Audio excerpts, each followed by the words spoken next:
Welcome to Twists of Life, where every story has an unexpected turn. Stories of joy and sorrow, hope and redemption, just like the life we all live. Make yourself comfortable. It's time to begin.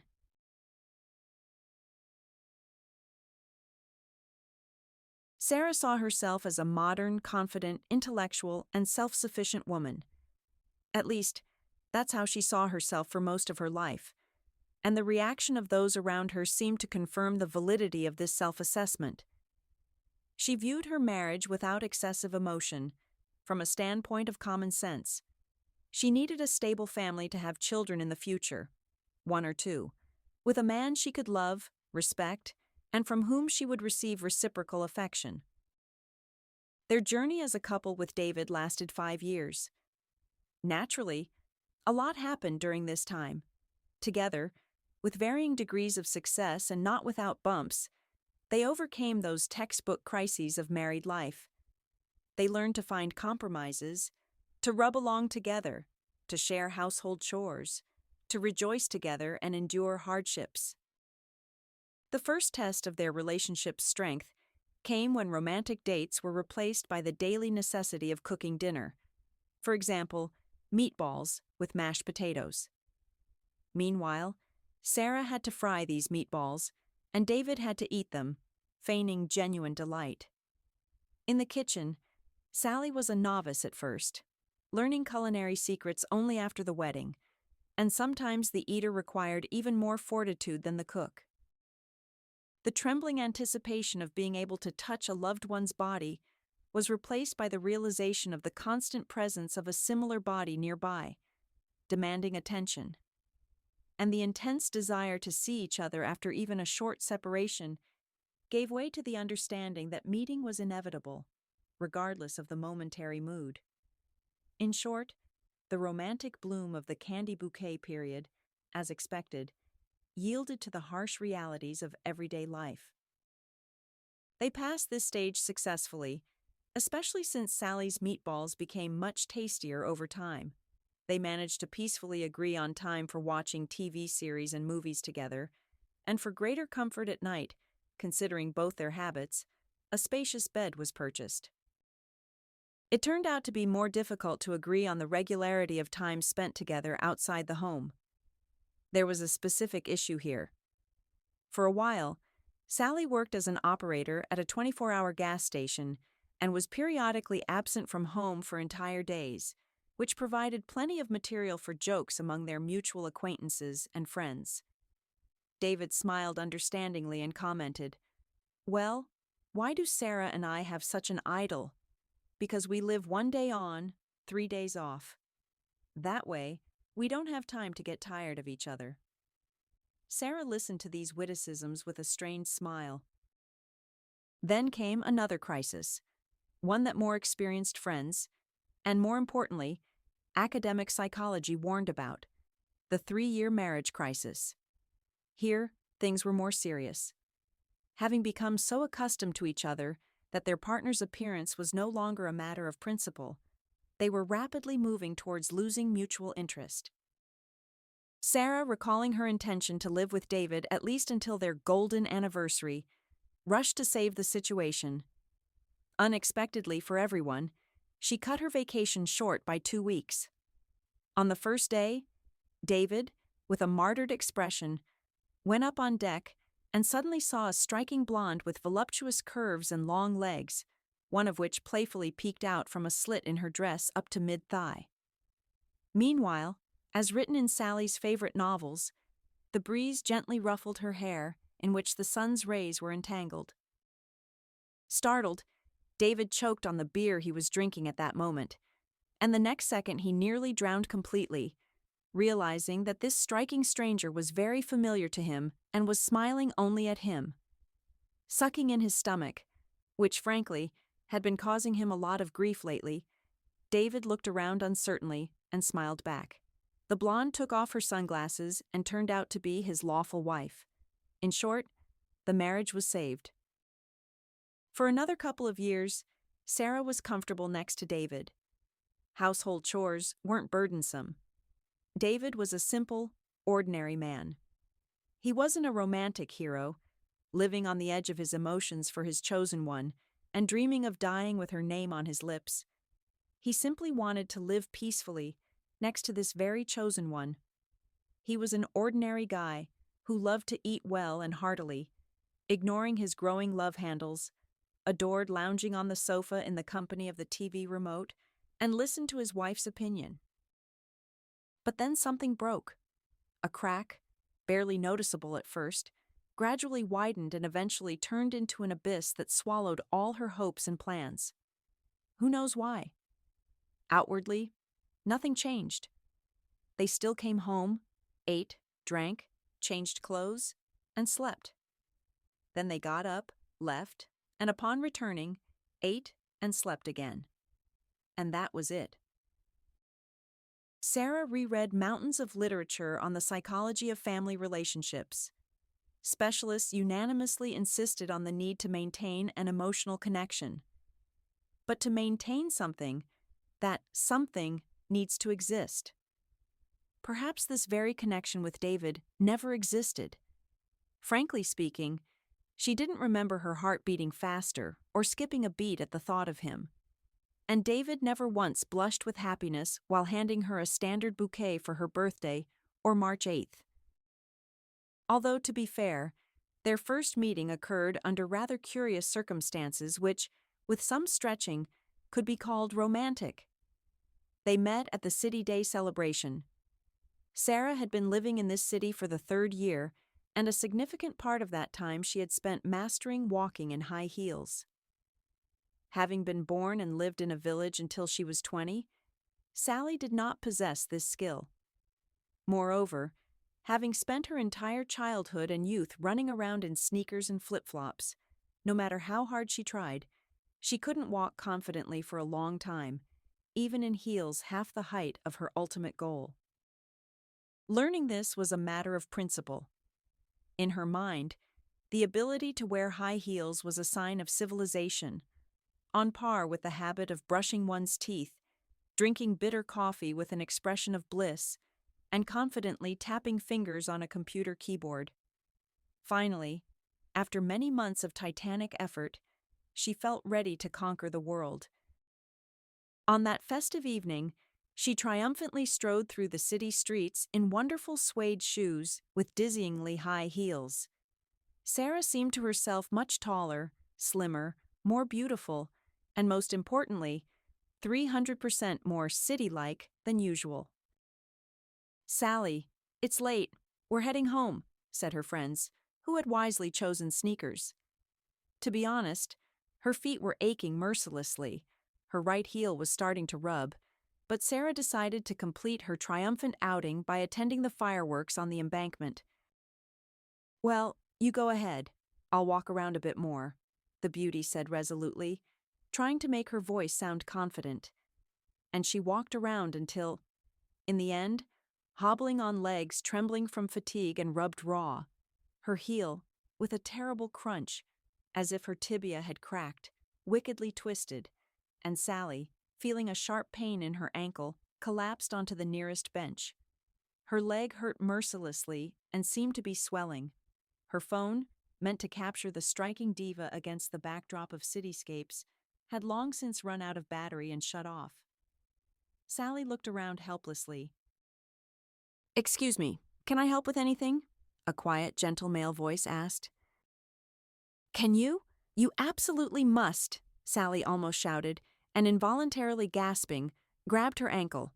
A few steps away from her, in the evening twilight, stood a man. "There's an emergency clinic very close by, just around the corner," he continued. "You should go there." "What is it?" Sarah asked cautiously, while her imagination was already painting a highly romantic and appealing picture. A man bursting into a doctor's office, gently carrying a fair-haired beauty in his arms. "Damn! I knew I should have curled my hair." There he is, gently and carefully lowering her onto the examination couch, sitting beside her with a worried look on his face, and then carrying her out of the room in the same way, with everyone sitting in the corridor smiling happily and admiringly. And suddenly, His voice intruded upon these vivid fantasies. The man, as if reading her thoughts, said, "Forgive me, my dear young lady. I would be delighted to carry you to the emergency clinic and back, wherever you say, but I simply cannot lift you," he mumbled sheepishly. Sarah stared at him in astonishment, then looked bewilderedly at herself, or rather, at what came into her field of vision, then back at the man, as if calculating her size against his physical capabilities, and burst out laughing. The man, who introduced himself as David, still offered his help.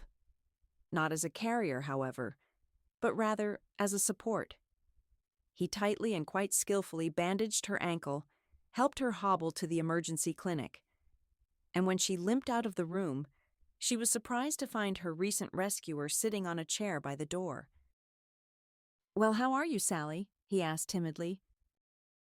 "I'm fine, I'll live," she replied optimistically.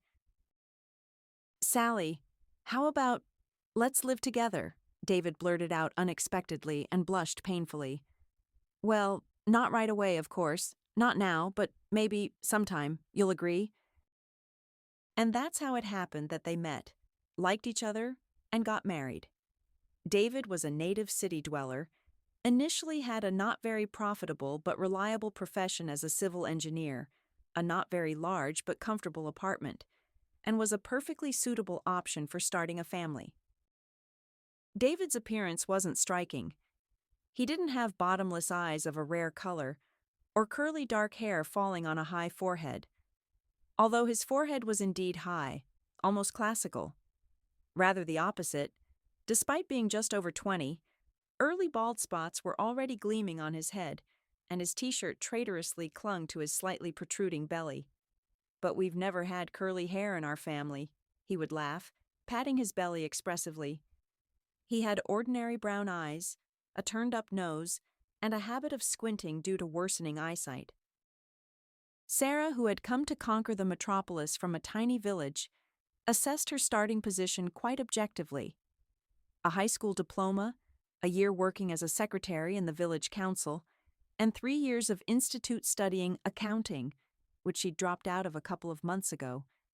This was very little to expect something more, even considering her long legs and pretty face, and the upbringing Sally received as an orphan from her grandmother, completely old-fashioned, burdened with a mass of rules, prohibitions, and moral constraints, would never have allowed her to use those very legs and face for mercenary purposes, much to her regret.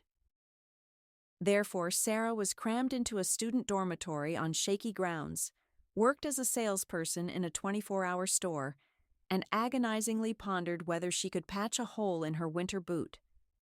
Therefore, upon hearing, "Sally, I love you, marry me," she barely hesitated. And so, after 5 years of this very life, the truth suddenly dawned on her. The person next to her was not the right one at all. She was unbearably bored. David was caring, attentive, and agreed with her on almost everything. Sometimes it seemed his main concern was whether she had put on warm tights under her jeans. "Dave, you're just like my grandmother, honestly." Sarah fended off her husband's excessive care. "I feel like I married a nanny. Where's the passion, the impulsiveness, the jealousy?" "Sally, well, you knew you weren't marrying a Casanova," David laughed. "As for passion, I passionately desire that you don't freeze while standing at the bus stop. That's all my passion." "You know, I don't understand what's wrong with me," she confessed to her only close friend Claire. "I'm bored, you understand. Even in bed, I feel like he's tucking the blanket around me as an afterthought." "Are you crazy? He can't get enough of you, and you're being capricious," Claire snorted. I don't want to be breathed on. Or rather, I do, but not like that," Sally said angrily. Well, well, be careful. You'll push it too far," Claire snorted. Soon after, she met a man, the complete opposite of David. Mark was decisive, assertive, impulsive. That same evening, he suggested she come to his place. Losing her head, with her heart pounding loudly, she agreed, and trembling with excitement, entered a stranger's apartment. Right in the hallway, Mark pounced on her. She broke free, and with the pounding still in her ears, ran down the stairs. There it is, passion, Sarah decided, and conspicuously left her phone with missed calls from Mark in plain sight. "Sally, please answer it," David asked after the phone lit up with an incoming call for the 5th time in a row. "Aren't you interested in who that is?" Sarah asked provocatively. "Well, I suppose if it concerns me, you'll tell me," David shrugged. "Well, I don't know," Sarah replied in a rather unpleasant tone. In short, everything became clear. She no longer wanted to live with David. That meant divorce and returning to her maiden name. What would happen to her if she was left alone? In a couple of years, she'd be 30, with no children. She herself had given up everything lively, bright, interesting, everything she had always dreamed of 5 years ago. True, the apartment remained, the very one where she lived with David. And knowing Dave, one could assume he would leave it to her. But walls, floor, and ceiling wouldn't save her from loneliness, from the feeling that everything was lost, that she was late everywhere. Sarah truly didn't know what to do next. But she knew exactly what she would never do if this catastrophe happened in her life and she and David separated. She wouldn't sit on the windowsill, sadly watching raindrops crawl down the glass and feeling her cheeks become just as wet. And she wouldn't sob while looking at their wedding photo, where they were so young, beautiful, laughing, holding hands, as if ready to fly into heavenly skies. And she certainly wouldn't go through his shirts, remembering that he wore this white one at the last birthday, and this one, with the thin pink and blue stripe, was especially attractive on their last anniversary, when she felt like the happiest wife and intended to spend her whole life with him. And it would be utterly unworthy of respect, checking her phone's call log every half hour to remember when he last called, knowing perfectly well that the call was unforgivably, criminally long ago. No, she would be completely different. No one would be able to imagine her as a dumped wife. She would be strong and proud.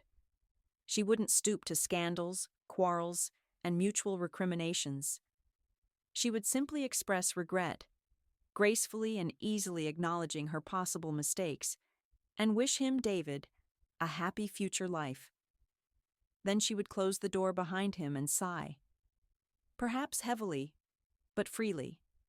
And anyway, she would finally do the renovation they had put off their entire life together. Oh yes, she mustn't forget to stop using the words we, our, joint, and other remnants. So she would update the apartment, then her wardrobe, buy that very white suit she had seen 6 months ago, and which her husband had categorically objected to, simply because she liked it and it suited her very well, ignoring the price and impracticality.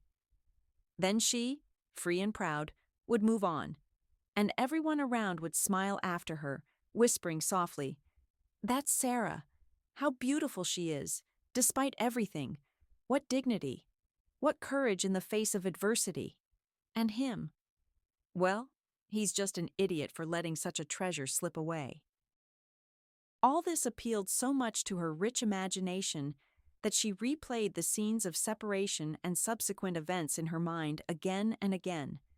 And she played it out until, it's not for nothing they say, be careful what you wish for.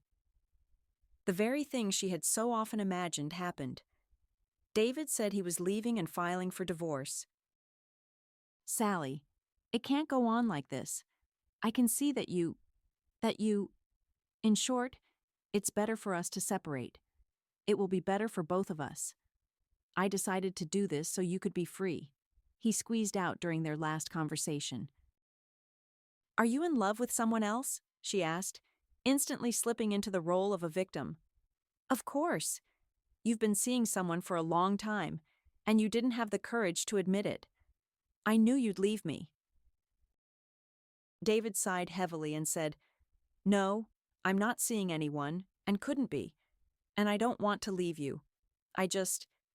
Anyway, if it makes it easier for you, you can blame me for anything you want." He tiredly ran a hand over his face, as if trying to wipe away something unpleasant, sticky. Then he looked at her strangely, flinched as if remembering something and deciding to say it, but remained silent and left. And here she is, despite all her plans, sitting on that damned windowsill, not even remembering how she got there, and sobbing, so hard that because of the tears, she can't even see those very raindrops that, as if mocking her, drum against the glass. Dave's shirts, hanging peacefully in the closet, she had already gone through and even pressed one to her face. Although, it was unclear why, as there was no scent of the recently loved person left after washing. But they were Dave's shirts, and the fact that they were hanging there as if nothing had happened, while he would never be by her side again, made her unbearably sad. The wedding photograph, the very one David had once jokingly called a leap into the unknown, had also been taken down from the nail several times. Resolutely taking off the frame, she suddenly felt a persistent sense of a hole on the wall, just like the one in her own life. She didn't have the strength or the courage to look into this void yet. Let it hang, after all. It's just a photograph. Sarah tried to show courage, looking at the face of the happy groom and feeling sobs rising to her throat again. As for her phone, here she managed to stick to her rules. She didn't look at the call log. Instead, she stared for hours at his number and the attached photo. Catching herself in this self-deception, she angrily turned off the phone, only to unconsciously turn it back on a few minutes later. Astounding! Despite her grand plans for physical and emotional liberation, she didn't want to throw away the furniture bought with David, or even the rather ridiculous, in her opinion, wallpaper imitating peeling boards, which he somehow terribly liked. She also lost the desire to buy that white suit. And what did she need it for, if she thought about it? Firstly, she'd have to wash it every day. And secondly, Dave was right. In white, she looked twice as wide as she actually was. Wait, stop. Could she really regret the breakup? No, it couldn't be. Of course not. It was just a silly woman's fear of loneliness, nothing more. And David? Well, David finally did something decisively manly, perhaps for the first time since the day they met, when he pretended to be a carrier. She needed to stop thinking about it, stop feeling sorry for herself.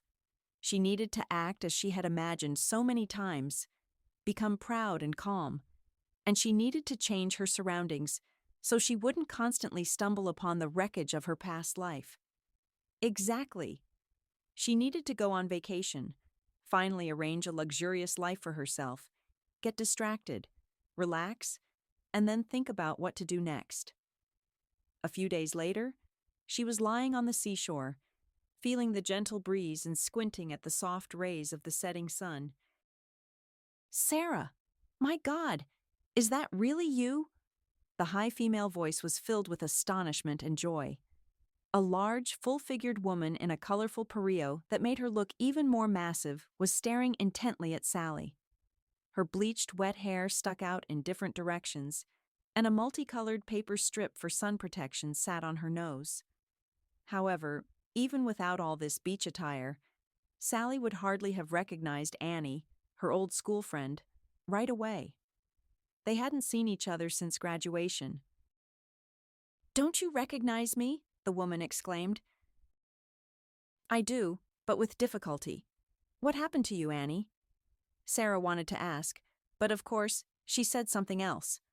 "Oh, wow, unbelievable. Annie, of course, I recognized you right away. You haven't changed at all." "You're lying, of course," Anne stated matter-of-factly. Arguing with this was pointless. When Annie left home, she wasn't a reed, but she was a slender girl with shapely curves and dark blonde curls. All that remained of the old Annie were her voice and the habit of tucking a strand of hair behind her ear. Well, Sarah, you don't have to try with me, Anne laughed. I know everything about myself. Just 50 extra kilograms and centimeters. She waved her hand. But you, I must admit, look gorgeous. So slim. Simply amazing. Well done. Annie looked over her former friend with sincere admiration. Sarah smiled involuntarily. After all, it wasn't in vain that she and David had diligently worked on themselves for the past year and even held a competition. Who could lose more excess weight in 6 months? The prize was significant. The winner chose the location of the next vacation.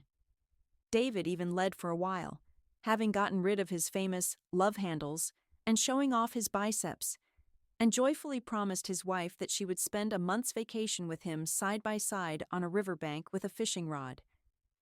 This prospect didn't appeal to Sally at all, and she pushed harder, leaving David and his pathetic 5 lost kilograms far behind.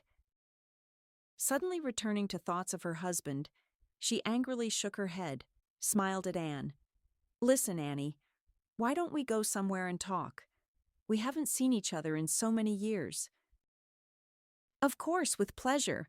I'll just let mine know and we'll go, Anne nodded. Yeah, Anne sighed. Unlike you, I'm here with a backpack and trailers. She chuckled, but somewhat sadly. In short, with my husband and kids. I already have 2, can you imagine? 2. Oh, Annie, you're amazing. I'm so happy for you. Sally grabbed her friend's hand and shook it.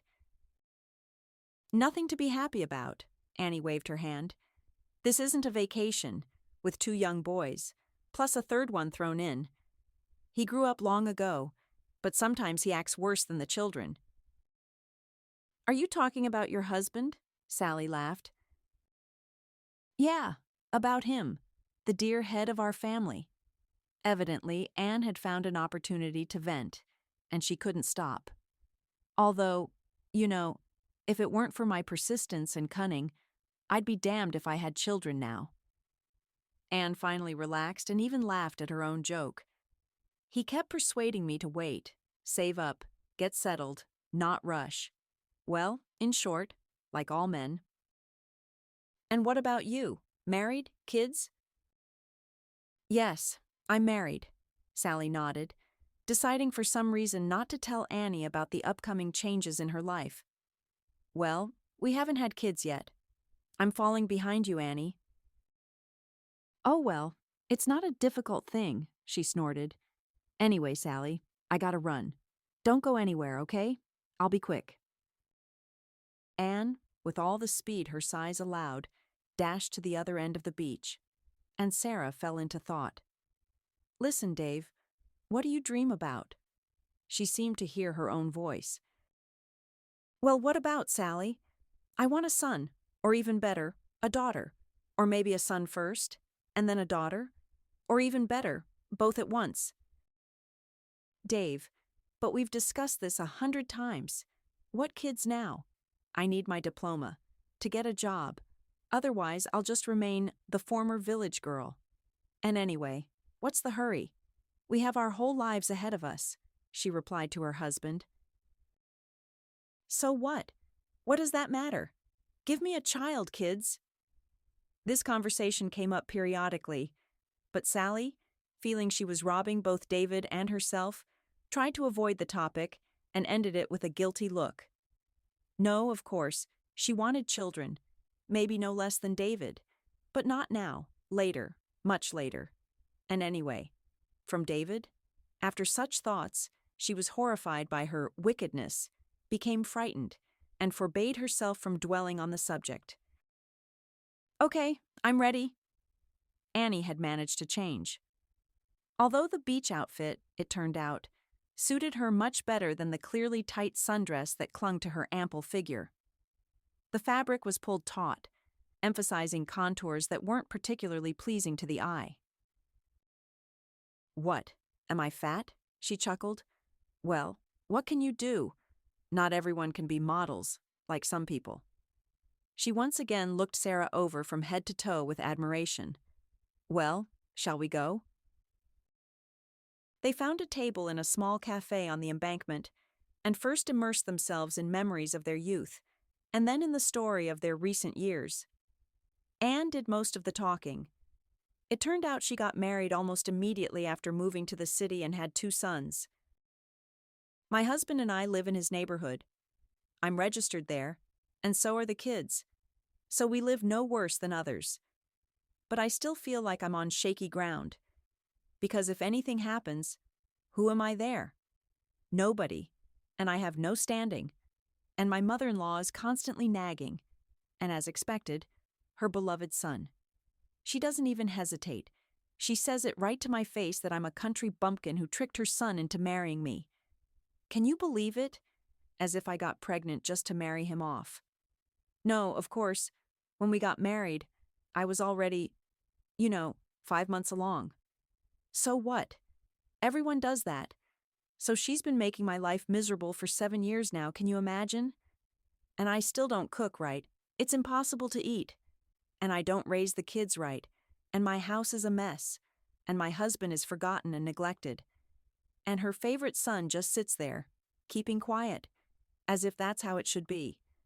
Well, in short, a classic story about a mother-in-law and daughter-in-law. Wait, is your mother-in-law giving you a hard time? Sally asked again, not immediately grasping the meaning of the question. No, I don't seem to have those kinds of problems. Eleanor Miller and I have quite normal relations, even good ones. Really? Anne drawled skeptically. Interesting. How is that? She doesn't call you a country bumpkin to your face and doesn't stick her nose in your pots. Well, congratulations. Anne, for her size, sprang up with surprising agility, noticing one of her offspring trying to climb onto the parapet. The family, both boys and Anne's husband dozing on a deck chair, it turned out, were located quite nearby.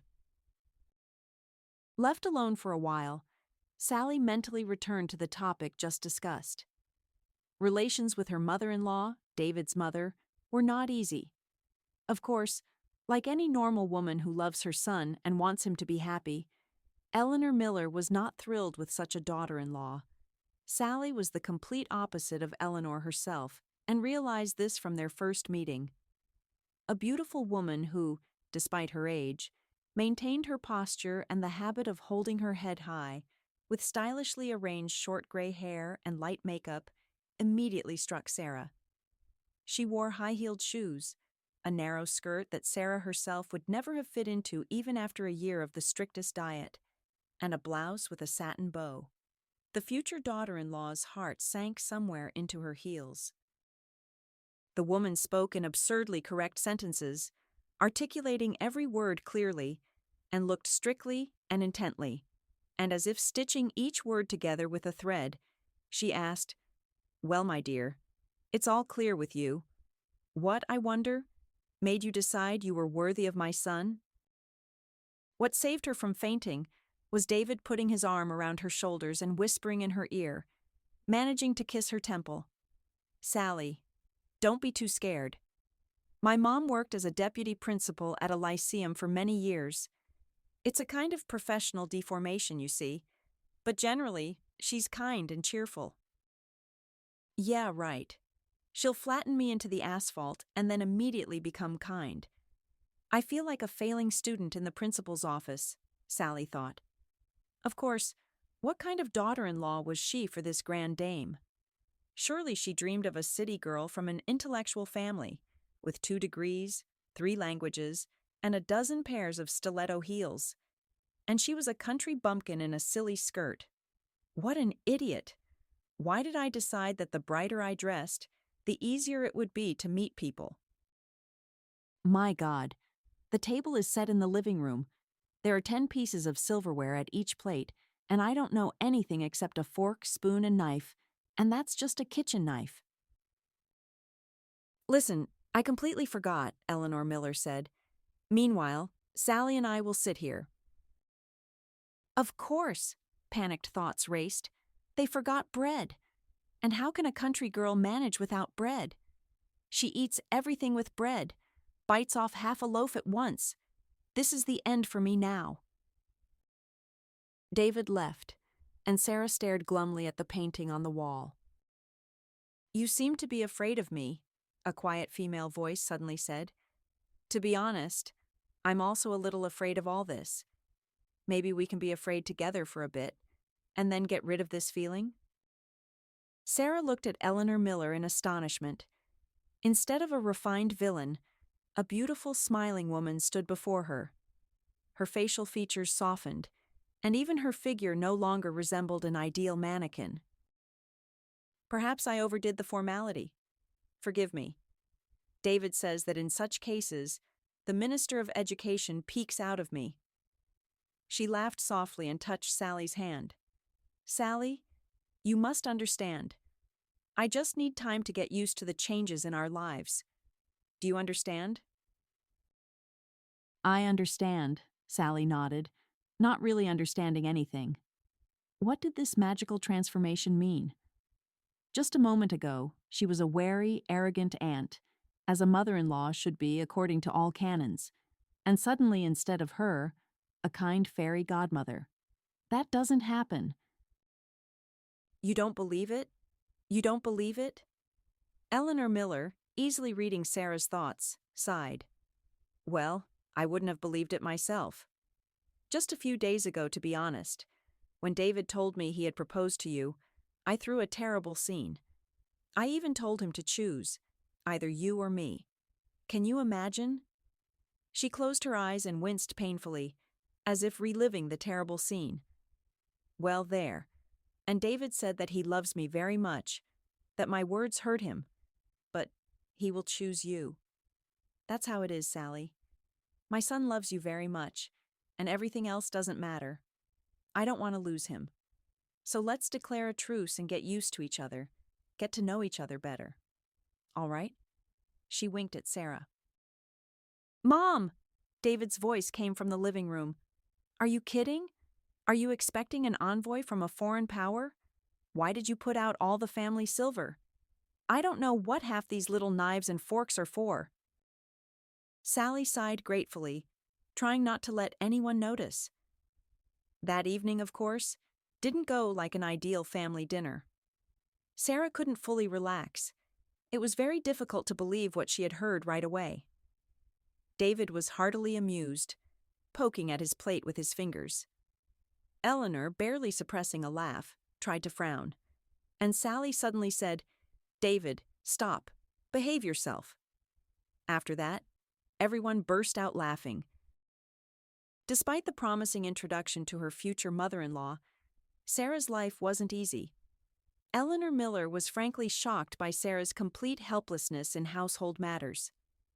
"Sally, forgive me, but this won't do. David, unfortunately, doesn't have a completely healthy stomach.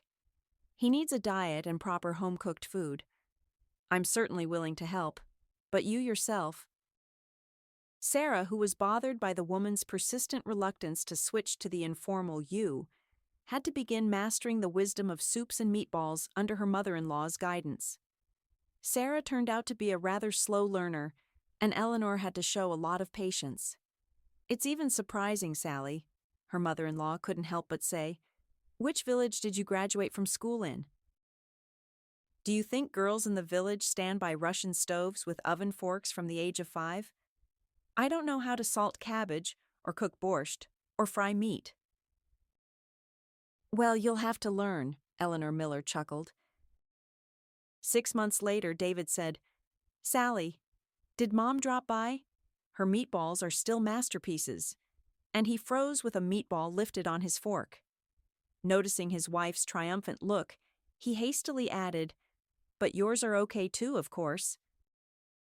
It was precisely thanks to Eleanor Miller's slightly ironic but sensitive and tactful guidance that she stopped dyeing white laundry a wonderful gray color when washing, stopped burning Dave's innocent t-shirts with the iron, and most importantly, learned to dress in a way that finally even she herself could appreciate the full power of her feminine charm. "Sorry, Sally, can you take him off? It's like being on a volcano. They won't let me sit still." Anne, having taken the aspiring climber off the steep stairs and handed him to her husband, plopped down onto a chair. What were we talking about? Oh, mothers-in-law. May they live well in this world and the next. Oh well. How's your health? Everything okay? Not sick? You look great. What ailments could you possibly have? Oh, but I have no healthy spot left, believe me. Anne, distracted from her friend, launched into a new story. It was clear she was literally pouring her heart out, having gotten the chance to speak. One minute there's a shooting pain. The next there's a sharp ache here. The doctor says, Ms. Anne, my dear. As if I don't know without him that I need to lose weight. And how can you lose weight when you're either swallowing pills by the handful or then eating to chase them down? And who will let me lie down properly? Last year I ended up in the hospital for surgery, for our woman's issue. And believe it or not, without me they almost burned the house down. They made such a mess in 10 days. When I got back, I didn't know where to start. And the main thing is, they barely crawl around. Mom, do this. Mom, do that. Mine even remembered the word dear. Can you believe it? She laughed. Dear, he says, I don't have a single clean whole sock left. Can you imagine? But when I was in the hospital, not a soul came to visit. Brought an apple. Mom!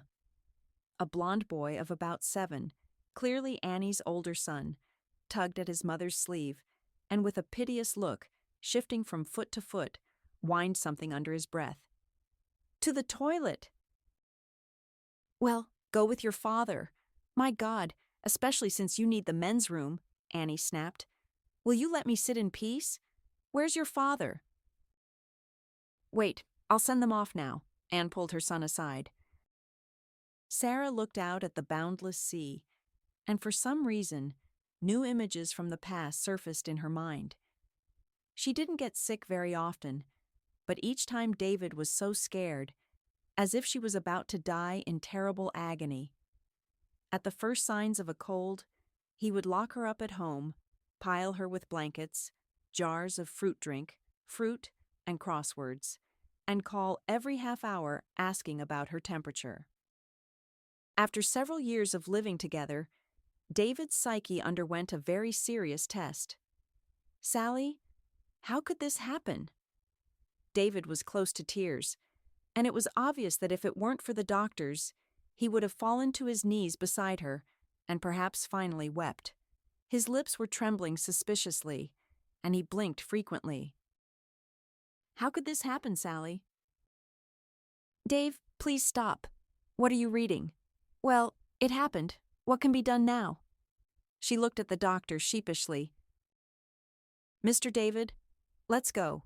Your wife needs rest, healthy sleep, and proper nutrition. The fracture is serious, of course. I won't hide that. But everything will be fine, I'm sure. The operation was successful. The main thing is, don't torment yourself like this. The elderly doctor shook his head, evidently believing that the husband was suffering much more than his wife at that moment. David rushed around like a madman between work, home, and the hospital, where Sarah was lying with a complex leg fracture after a bad fall from an icy staircase. Judging by David's care packages, he thought she was starving, and indeed her main and only occupation now was endlessly eating fruit, steamed meatballs, yogurt, and caviar sandwiches. Well, Sally, your man is golden, of course, said her wardmates, who willingly helped Sally demolish Dave's food parcels. Can you believe it? Coming every day, calling 5 times, and even standing under the window for half an hour until you deign to look out. Are you newlyweds or something? Newlyweds hardly, Sally laughed. It's our 4th year together. After being discharged from the hospital, David simply devoted himself to Sarah and her recovering leg. He cooked, did everything around the house, took her for walks, drove her to appointments, and when he wasn't busy with work or endless chores, he simply sat beside her and held her hand. Listen, Dave, have you bulked up carrying me around? She said one day, habitually putting her arms around her husband's neck. Well, of course, Sally. I'm carrying my main treasure, not just anything, David grumbled then. For some reason, she remembered his words clearly right now. No, can you imagine? Anne returned from her family raid once again. They can't even go to the toilet without me, so I'm constantly running after them or with them. Believe me, sitting down, watching TV, reading a book, that's not for me. Did you get your degree, by the way? Yes, accounting. Good for you. I never finished anything. First I was pregnant, then I gave birth, sent the kids to kindergarten, and got pregnant again. What education could I get? And even if I wanted to, who would let me study? I don't have a single free minute. Did your husband talk to you? No. The mother-in-law herself. We jinxed it, it seems. Well, daughter-in-law, you must answer, report, so to speak. You sit down, I'll be quick. Yes, Mrs. Davis. Hello. By your prayers? Anne grimaced expressively and moved aside. And Sally continued to stir the unfortunate cocktail in her glass with a straw. Sally, we need to talk. David started this conversation 6 months after the wedding. What, has your uneducated village wife stopped satisfying you? Sally joked. What does that have to do with anything, Sally? You'll satisfy me in any form or state. But this is for you, for your future, and for your self-confidence, isn't it? You don't really like your current job at the gas station, do you? Dave, I have 3 years of economics. I'd have to re-enroll. I don't remember anything, to be honest. And anyway, it's such a hassle. I'm, frankly speaking, a bit slow, and studying wasn't easy for me. She shuddered. It's no hassle, Sally. You need a degree. David waved his hand confidently. Okay. There are 3 months until the semester starts. Plenty of time. I'll prepare you. And about yourself, I think you're exaggerating. You're very smart. Much smarter than you think. Your head was just occupied with other things. You didn't have time for studying. So you'll remember everything, and what you don't remember, we'll go over again. It's decided. Tomorrow you go and apply for readmission. After David prepared her, Sarah successfully passed the test, returned to the institute, and 2 years later finally received her higher education diploma. Dave, this is more your diploma than mine, she laughed. It seems to me you needed it more than I did. Look, you've even lost weight from happiness. Now, sitting at the cafe table, she suddenly looked at this question completely differently. Yes, it was Dave's diploma.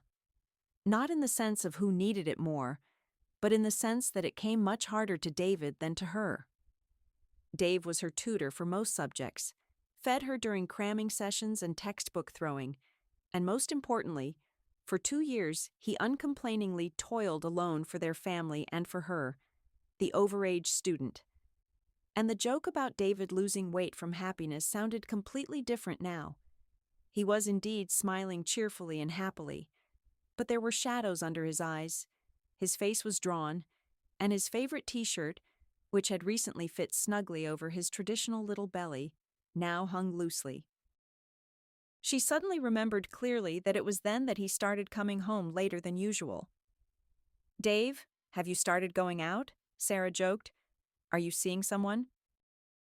Yeah, I am, he nodded. Another job, Sally. I was offered an interesting project. I need to build a small factory for a local bourgeois. If it works out, I'll get paid well.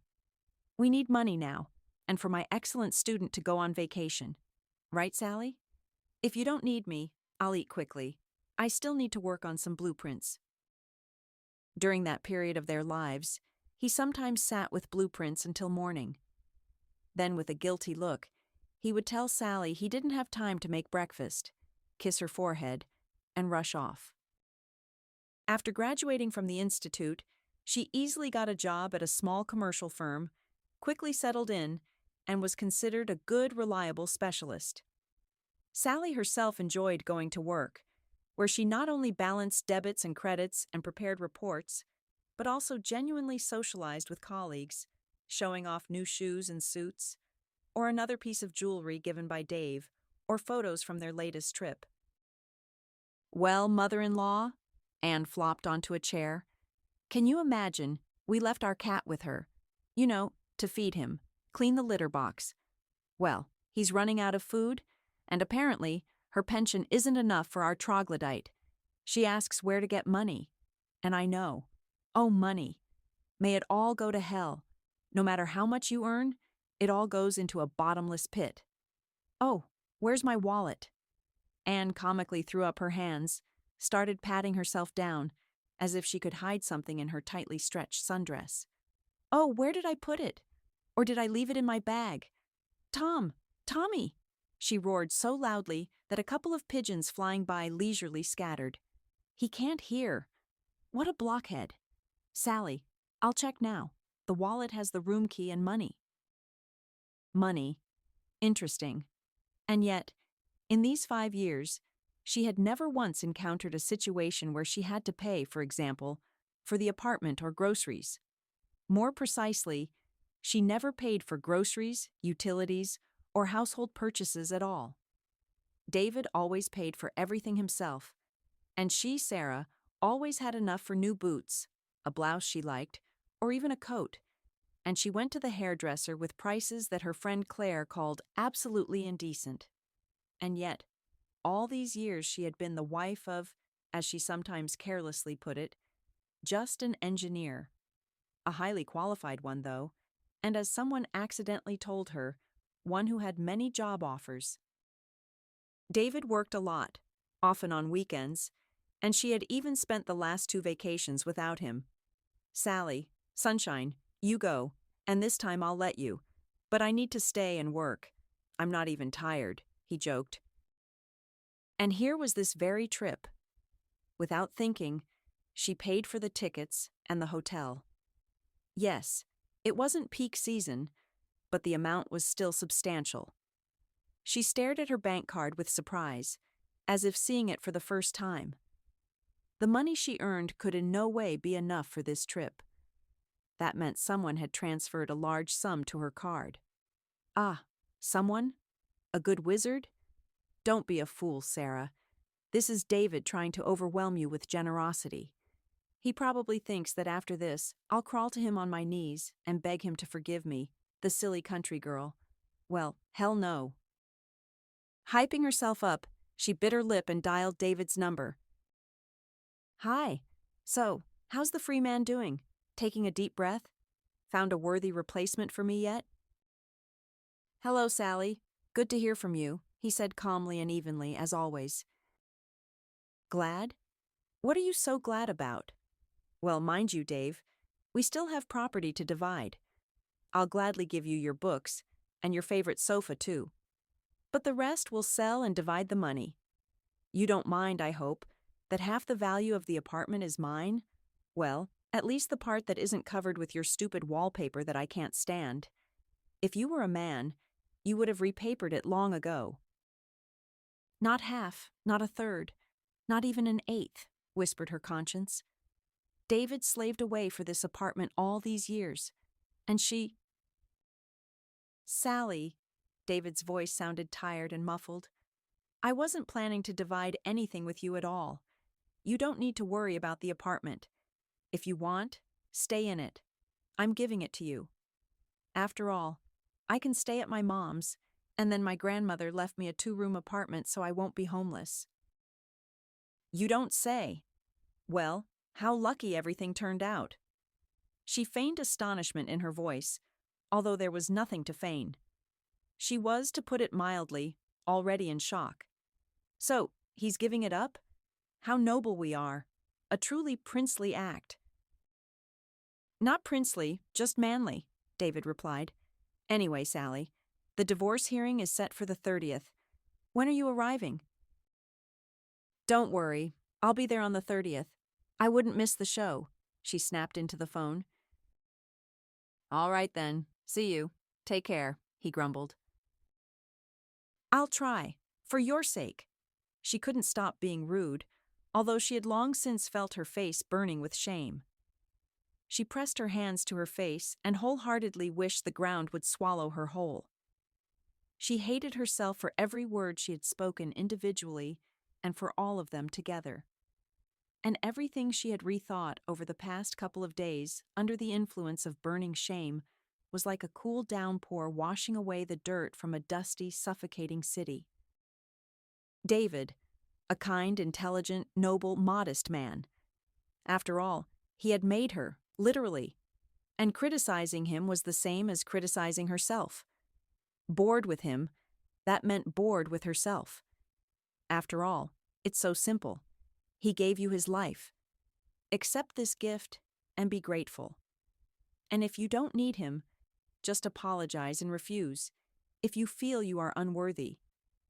But she doesn't want to give anything up because she loves her husband truly, strongly, and sincerely.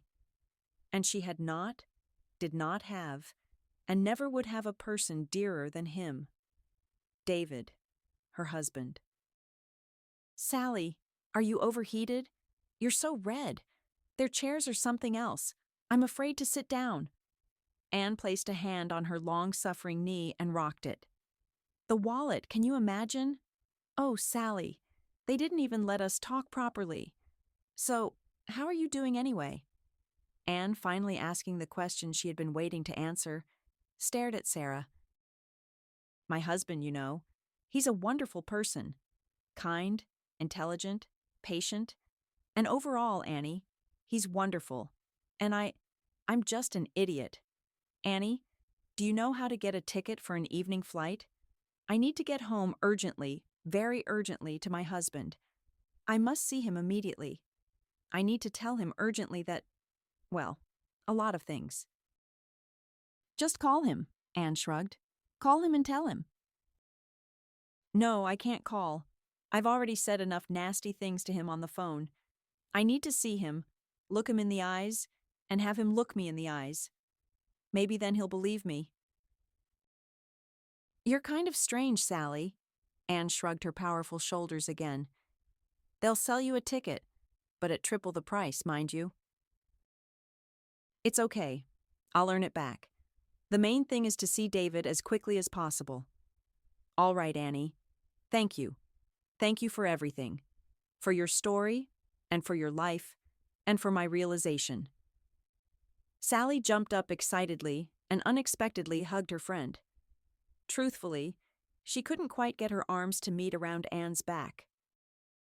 No, you're definitely not normal. I don't understand anything. What are you thanking me for? Anne looked at Sally in bewilderment and awkwardly put her arms around her shoulders. The next day, Sarah opened the door to the apartment she shared with David. Standing in the hallway was the person she least wanted to see right now. She had forgotten that there was one more person in front of whom she would feel excruciatingly ashamed for everything she had done and said. Eleanor Miller looked at her daughter-in-law in confusion and for some reason smiled, guiltily and sheepishly. You were supposed to come back in a few days. I'm sorry I'm here, but to leave you the apartment documents for signing. He's working himself. Took on some big order. Although, frankly speaking, I think he just doesn't want to appear here anymore. There.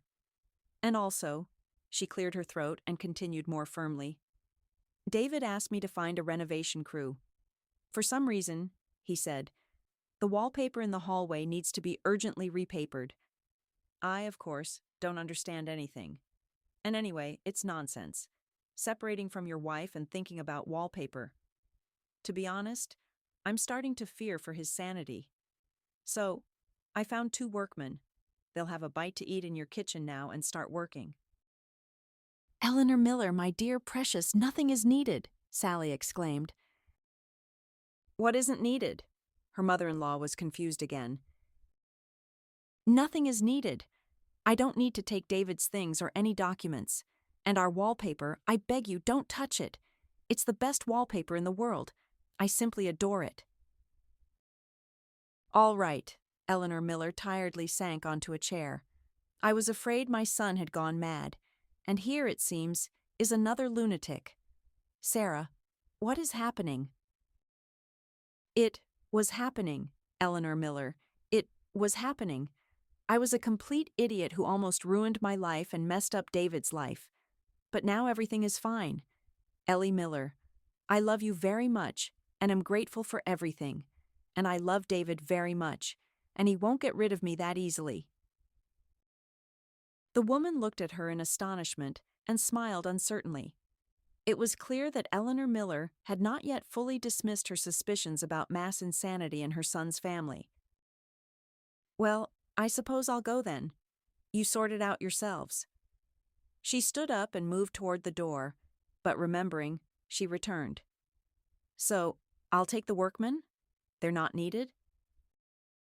Exactly. Having seen off her mother-in-law and two very surprised workmen, Sarah grabbed the phone. David, hello, she said, holding her breath and feeling like a girl calling a man she liked for the first time. Hello, Sally, he replied. David, I have to see you. We'll see each other on the 30th, at the hearing, he replied. No, I won't live until the 30th. I need to now, immediately. David, I'm such an idiot, simply impossible, and I need to explain everything to you, tell you, and ask you. Ask you, David, if possible. Don't divorce me. Something rustled, gurgled in the receiver. David's voice mumbled something indistinctly. Then there was a sound of a thud, and the connection was cut off. And a few seconds later, the phone rang again. Sorry, I dropped the phone. We'll meet, he said. Well, where? At home, of course. At our home. I'm waiting for you under your wallpaper that you barely managed to save. Come. And half an hour later, David opened the door. Slowly, as if feeling each step before him, fearing the floor might give way, he entered the apartment. Sally's heart beat joyfully and suddenly seemed to stop for a second, then started pounding rapidly, and David blushed painfully, fumbling with a bouquet of chrysanthemums in his hands. And for some reason, it was clear that he was blushing from happiness.